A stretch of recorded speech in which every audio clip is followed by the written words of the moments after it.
Flexbox, on est chaud, d'accord? Je vous propose un petit exercice simple, mais un exercice concret lié au Flexbox. Alors, dans cette première vidéo, bien, nous allons prendre connaissance de l'exercice que nous allons devoir mettre en place et puis en fait on va bosser comme on a l'habitude de bosser, c'est-à-dire que la première chose que l'on doit faire, c'est de mettre en place le code HTML. Allez, c'est parti. Je vous présente ici l'exercice que nous allons réaliser ensemble. Alors, qu'est-ce que l'on veut? On veut obtenir un site web donc, qui va comporter, on va dire, 3 zones. Une zone header, une zone ici où il y a 3 sections et puis une zone footer. Bon, de la même façon, ici, on va apprendre, comme on a fait avec Grid, quand on a commencé à manipuler un petit peu tout ça avec tous les exos, en fait, qu'est-ce que je vous ai dit? Il faut un process de travail. Mais on va travailler là aussi avec un process de travail. Je refais une petite parenthèse. Si vous êtes en train de vous dire, oui, c'est pas clair. Alors, pourquoi j'ai appris Grid et du coup, Flexbox, ça va faire pareil? Non. Ça, je vous le réserve pour le module suivant. Pour l'instant, vous avez les connaissances de Grid. Là, vous êtes en cours d'acquisition des connaissances de Flexbox. Et on verra après pour panacher tout ça. Chaque chose en son temps. Soyons structurés dans notre apprentissage. Bon, alors, du coup, quand j'ai ça, d'accord, j'ai ça à faire. Donc, on m'a remis le document. On me dit, voilà le site qu'il faut développer. Très bien. Bon, il faut que je réfléchisse.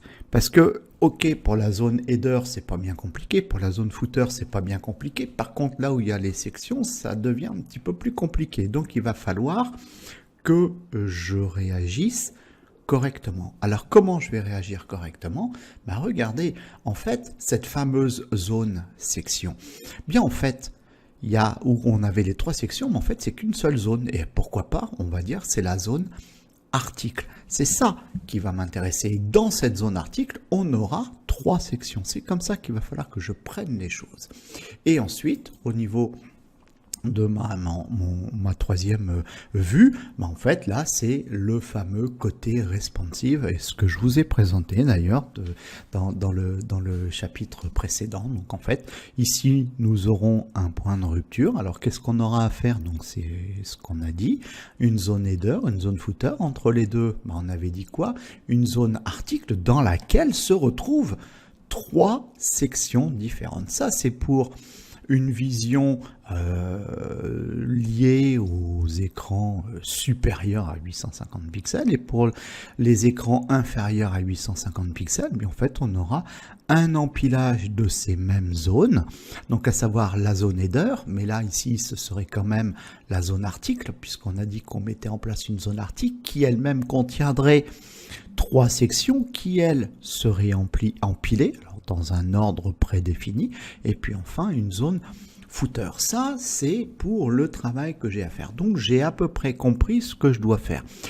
Process de travail, comme on avait vu pour Grid, la première chose que j'ai à faire, c'est quoi? C'est de mettre en place mes balises structurantes HTML5 une fois que j'ai bien compris quelles sont les attentes pour la mise en page de la page web. Donc là, ici, ce qui m'intéresse, c'est cette vue-là 02. Donc là, ici, j'ai à mettre en place une zone header, une zone article, une zone footer. Pour l'instant, je me contente de ça. Je vais dans mon fichier. Alors ici, j'ai 2 fichiers.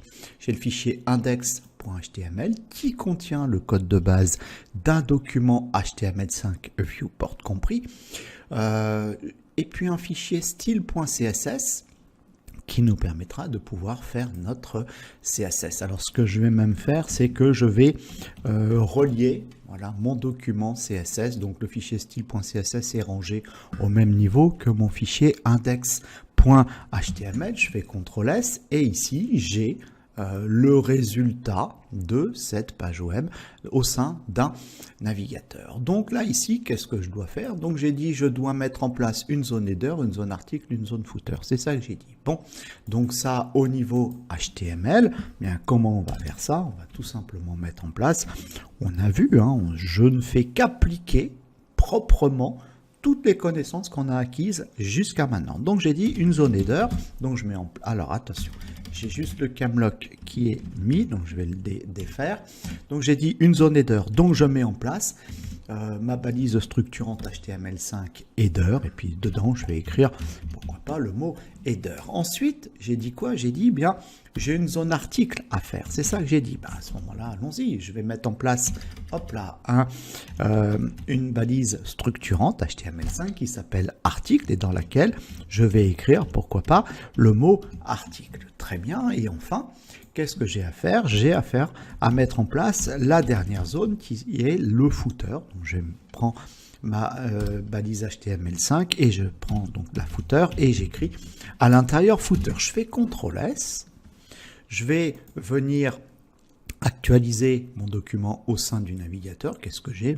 Quelque chose de normal. J'ai un empilement ici de mes différentes zones structurantes HTML5. Voilà, le header, l'article et le footer. Alors, ça commence à ressembler à peu près à ce que je veux, à l'exception près, c'est que, bien en fait, le header, bon, j'ai rien à faire, le footer, j'ai rien à faire. Par contre, l'article, j'ai 3 sections à mettre en place.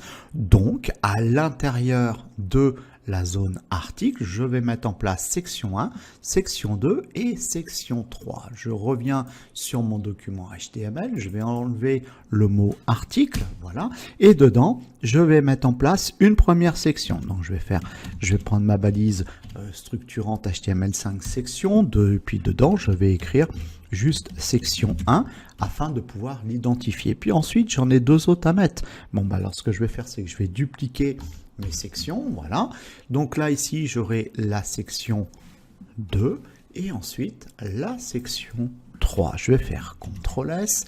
Au niveau HTML, je vais actualiser mon document, donc voilà à quoi ça ressemble. Mais en fait, au niveau structure HTML, bien en fait, je réponds aux attentes qui sont demandées, d'accord? Après, quand je regarde ce qui va m'attendre au niveau un écran inférieur à 850 pixels, mais en fait, je retrouve exactement les mêmes zones. J'ai pas de zone supplémentaire, j'ai pas tout ça. Donc, au niveau de ma structure HTML, je suis bon. J'ai ma zone header, j'ai ma section 2, ma section 1, ma section 3, ma zone footer, et puis en fait, une zone article dans laquelle se retrouvent effectivement mes différentes sections. Bon, et bien voilà, ça y est, la première étape de mon travail est réalisé. Maintenant, il va falloir que je passe à l'étape suivante, à la mise en place du côté CSS. C'est tout pour ce cours. Je vous remercie pour votre attention.